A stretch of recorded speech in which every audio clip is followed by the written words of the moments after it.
Just a quick fix video. I'm having a problem with my Kia Sportage sunroof.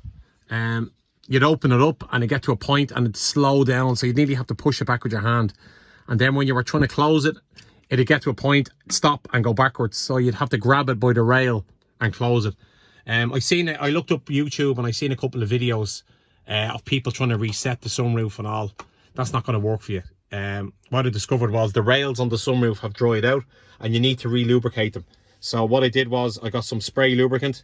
Make sure you get one with a nozzle, because you're going to have to try and squirt it into kind of a very tight area. So something like this, or WD-40 might work, but in the long run, I think the lubricant, the heavy lubricant spray will be better in the long run. But you could try WD-40 just to see does it work for you. So I'm just going to open the sunroof now. Smooth as silk, like before I sprayed it on, it wouldn't even open properly.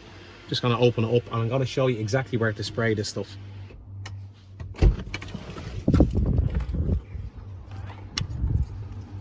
So if you look down here into the rails, you can see the spray grease there.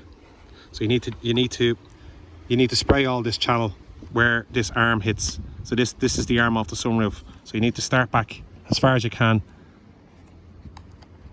and spray all the way here, right up as far as you can. Do both sides with the grease, and you shouldn't have a problem then. And this will work, I'd say, on most sunroofs with arms and that has arms and channels. So there you go now, that's the finished result. 2-minute fix. Okay, thanks for watching.